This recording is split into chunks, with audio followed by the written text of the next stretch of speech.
There are two reasons why I don't kiss on the first date, and both of them are men from this video. I think he gave me COVID. He told his friend that I had good birthing hips. And the next thing I know, he's like across the seat kissing me. This is what I get, I guess, for trying to find love. Hey, what's up you guys? It's Avery from A Very Avid Reader, and welcome back to my channel. I'm very excited about today's video, and if you've read the title, which I assume you have because you clicked on this, then you know why. Today I'm going to be talking about bad dates that I've been on and then recommending books based off of those bad dates.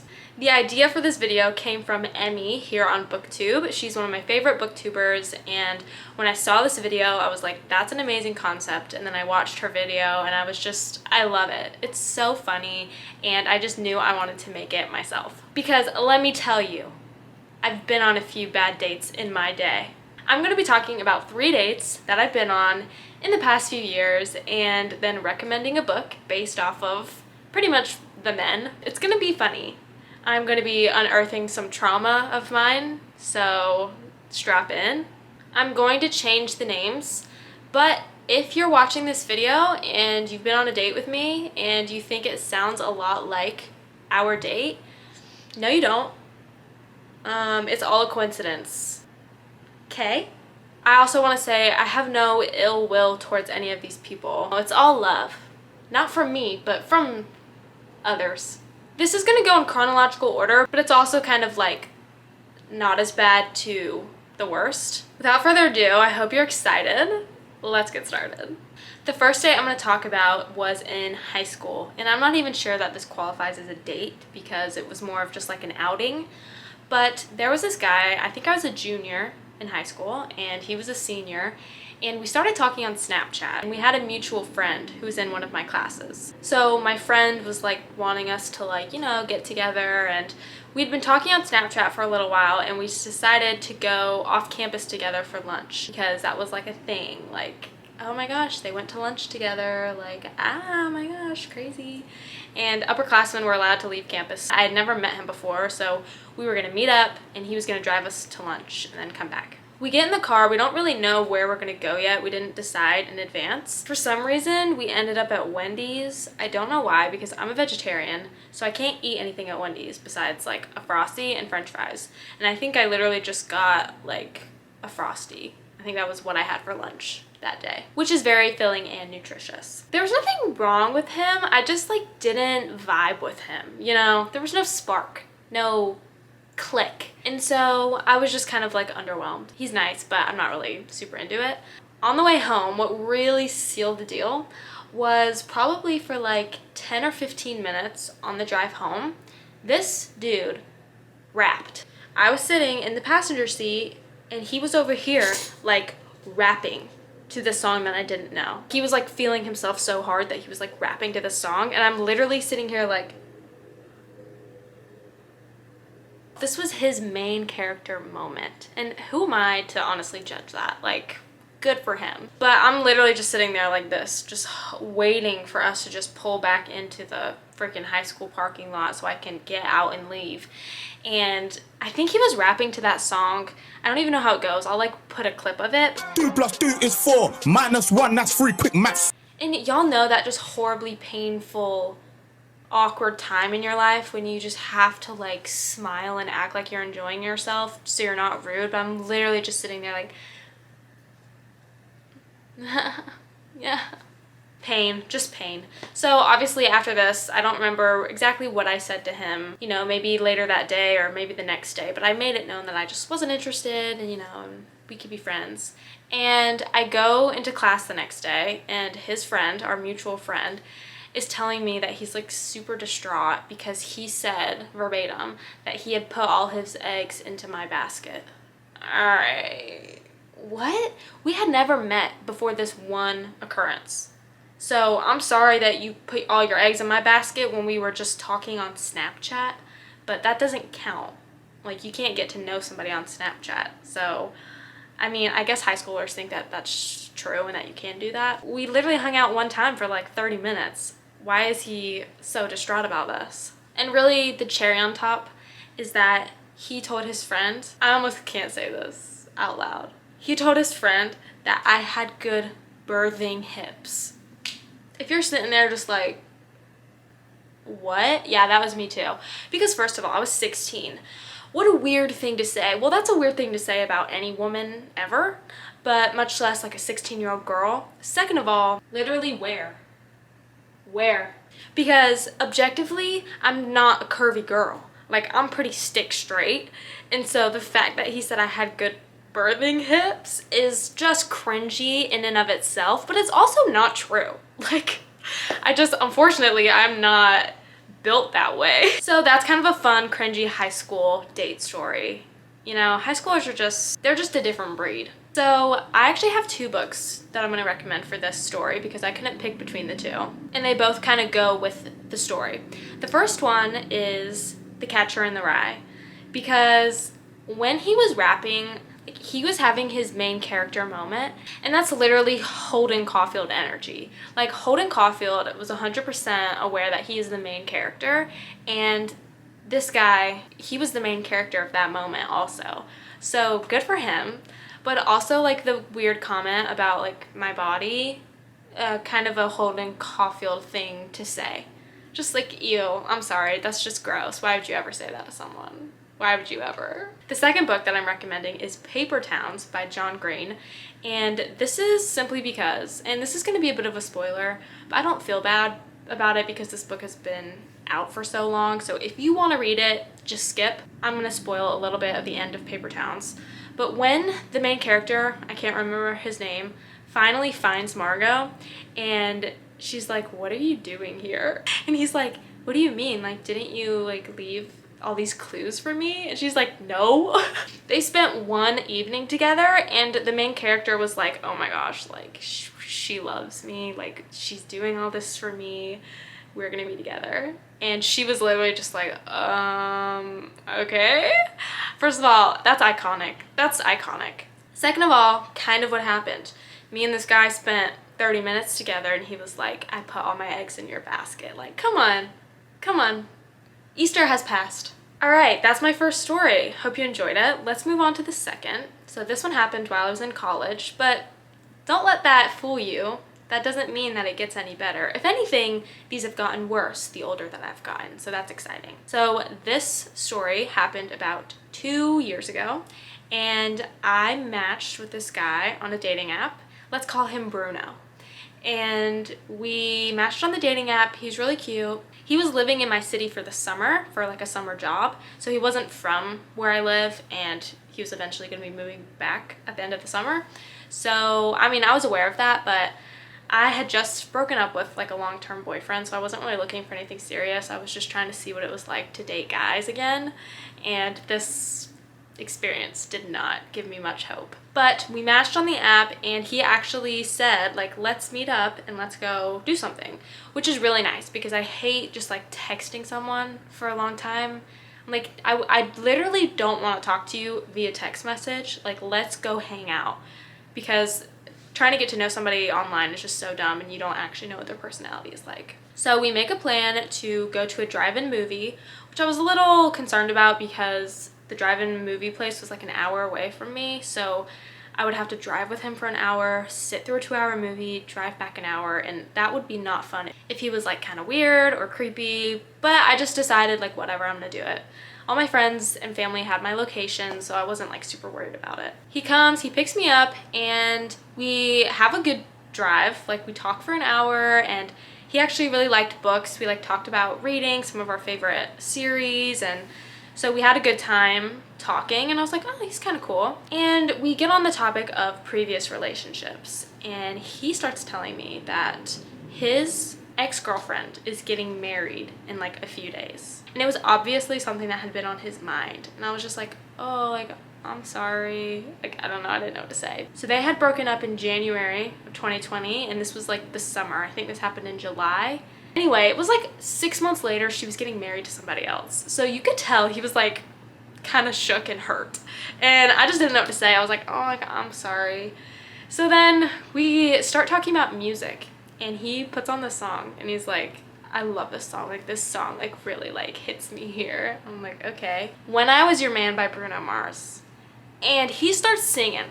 Like, he starts singing.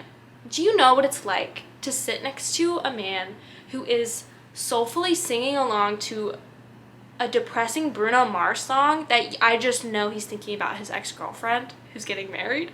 Like, it was another situation where I was in a car with a singing man. And I'm like, how do I get in these situations? So he's like over here like, do all the things I should have done when I was your man.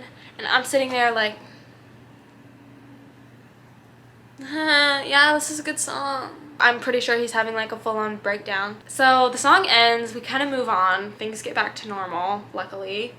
And I'm like, that was weird, but whatever. So we go in, we watch the movie, and he's like inching his way closer to me. And I'm like very aware that he like wants to kiss me. He puts his arm around me. He's getting really close to me. Eventually it gets to the point where he's like staring at me. And I'm watching the movie, like I'm watching Indiana Jones. And he's just like looking at me. I can see him in my peripherals. Like, I just know he wants to kiss me, and I'm just trying to figure out in my head if I want to allow this to happen. And like I said, I just got through a breakup, so I wasn't in the best mental place. So I was like, you know what? I need to experience someone else besides my ex-boyfriend. So I was like, okay, I'll let him kiss me if he wants to. And he like gets really close to me. He like kisses me on the cheek. I'm ignoring him. He kisses me on the cheek and I'm just watching Indiana Jones. And then he finally says, he's like, can I kiss you? And I was like, yeah. I'm really just like, all right, let's do it. Now, for the longest time, Bruno was at the top of my list of worst kissers. I mean, and I haven't kissed like hordes of men. I've, kissed a few, and boy, was he something. I couldn't breathe like during parts of it, which is never a good sign. It was just a really bad experience. And it went on for like a long time, and I was just like, I'm so over this. Whatever, the movie ends. He's like, do you want to cuddle? And I'm like, no, like I don't know you. Why would I want to cuddle with you? Like, did normal people do that? Cuddle with strangers that they've just met? I mean, I guess I did let him kiss me, so like maybe that's on me. So he thought like one applied so the other could happen. But I'm like, we don't cuddle with strangers where I'm from. I want to clarify here because it sounds like it doesn't make any sense that I like would kiss him but not cuddle with him. But it's just, to me, cuddling feels like intimate. Like that's what you do with someone that you're in a relationship with, that you like really know and like love. Like you cuddle with them.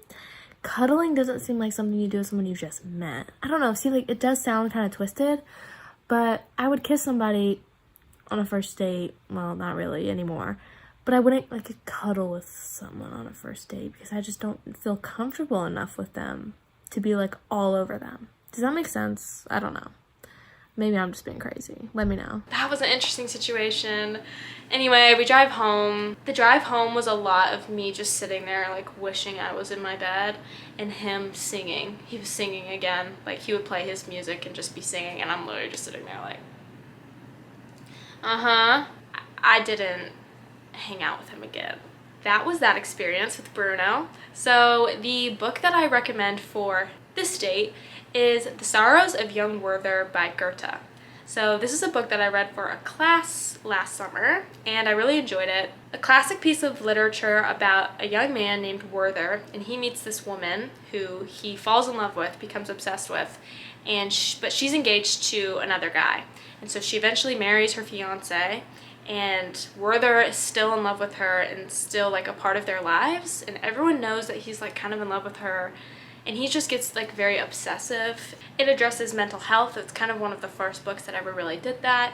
I will give a trigger warning for suicide because he becomes very depressed, and that is part of the story. But the reason I chose this for this date is because it's kind of similar in that Werther was so sad about this woman he loves getting married to this other guy, and Bruno was obviously going through it with his ex-girlfriend getting married. It's sad because I understand he was going through it, but I'm like, that's also just not how you interact with other people. So why would you do that? The last story is actually the most recent one. So this one is still the freshest trauma.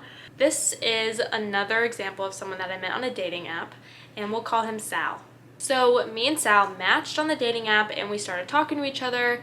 He lived about 2 hours away from me, so we couldn't like meet up right away to go hang out.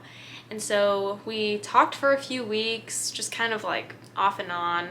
And then finally we got each other's numbers and we like FaceTimed. So we like met each other on FaceTime first. And that was nice. Like we had a good conversation and he was cute. And then we talked on the phone a second time, and then I think we FaceTimed like a third time. And we talked about how we wanted to get together and hang out. He worked Monday through Saturday, like all day long. So that doesn't really leave much time to like hang out with someone, especially when they live 2 hours away. So either he was gonna have to drive to me or I was gonna drive to him. So we were trying to figure out a time that we could meet up, and it just wasn't working out. And to be honest, it was just kind of like, I don't know, it had just been a few weeks and he never had any time. And so I was like, okay, well, I don't really like want to hang out with you if you're this busy anyway. I think he maybe made plans, but then he canceled, and I was like, you know what? I said something, I was just like, whatever, like it's obviously like you're just very busy. I think he realized that I was like getting kind of like over it. I was just like sick of it. So he finally was like, tonight or tomorrow night, let's meet up halfway and we'll meet at a restaurant halfway between us and we'll go to dinner. And so I was like, okay, that's fine, I'll do that. So we ended up each driving like an hour-ish. I might have driven like an hour and a half. We met up at this restaurant. To be honest, I really enjoyed my interaction with him. Like we both had very similar senses of humor. And so we like joked around like the entire time. We did talk about some serious stuff, but we just had really good banter. Good banter, as they say, across the pond. And it seemed like he was enjoying the conversation a lot too. And so, like, honestly, we sat there for like 2 hours talking and eating, and I was having a good time. Like, I feel like we were both really just enjoying ourselves. It's like 9 o'clock, it's time for us to pack it up and leave. We're in the middle of nowhere, but he was like, well, do you still want to hang out for a little bit longer? And I was like, yeah, I did. We were in the middle of nowhere. It was also winter, so it was cold outside, and it was 9 o'clock. So there was literally nothing for us to go do. So we just sat in his car and just talked more. So we're talking, having a good time. The first red flag is that he was talking about his job. So he did sales, and he was talking about how he low-key knew that his job in sales was manipulating people. He was like, yeah, like I know it's like low-key manipulating people, but like whatever. You can really change people's lives. And he was talking about other salesmen by recruiting them, by getting them a lot of money. So he was like aware that he was manipulating clients into buying things, but like he was making money, so like it was worth it. And I was just like, all right. And he just like talked about it like so pyramid schemey. Like I don't think the actual business was like a pyramid scheme, but just the kind of obsession that people in pyramid schemes have, and they just feel so strongly about what they're doing, and everyone else is like, chill, like it's not that deep, you're just selling products. That's what the vibes were. But I was just kind of like, whatever, everyone has their things that they like, so I just kind of moved past it. We probably sat there for like an hour just talking, listening to music, and then all of a sudden, I think there was like a slight lull in the conversation, and the next thing I know, he's like across the seat kissing me. In my head, I was thinking while I was sitting there, I was like, you know what? Like, if he kissed me, I would want to kiss him because he was really cute. We were having a good conversation. Like, we really had a good time talking together. Even though I don't normally kiss on the first date, I was like, I would make an exception for him. The first and the last time, that's actually not the first time because I just told you about Bruno. It's the last time I will ever do this because I've never had a good experience allowing a man to kiss me on the first date. So he literally like lunges across the seat. It took me off guard because it was just like so quick, and then it was so forceful. Like it wasn't like how you normally go in to kiss somebody for the first time, kind of like slowly and like lightly. And so he was just full force right at the beginning, caught me off guard. I was like, oh my gosh. And it didn't get better. I kept kissing him because I was like, okay, maybe this will get better. Like maybe he was nervous and so he just like went too hard at the beginning, but like it didn't get better. He really took the place of Bruno as the worst kisser. It was because he was just like so aggressive. He was very like handsy, and you know, I wasn't really comfortable with that because I had just met him and like personally, that's not what I'm into. I don't even like to kiss guys on the first date. I just made the exception for him because I was like, I liked him. But it was just like a lot. And it became very clear to me that he really just kind of wanted one thing because, you know, we were kissing a little bit, and obviously when you're kissing like in a car, it's not comfortable. But he was like, you know, this would be a lot more comfortable if we got in the back seat. Thanks for the offer, but no, thanks. Like, I'm not getting in the back seat with you. We just met. You should be lucky I'm even letting you touch me right now. I didn't actually say that, but you know what I mean. So I was obviously like, that's not gonna happen. We continued to kiss. It was just not pleasant. Like, it wasn't a pleasant experience. And I don't know why I didn't stop it earlier. I should have. If there's one thing that you should take away from this video, is that you should always say no to things that you're uncomfortable with, even if you don't want to make the situation more uncomfortable.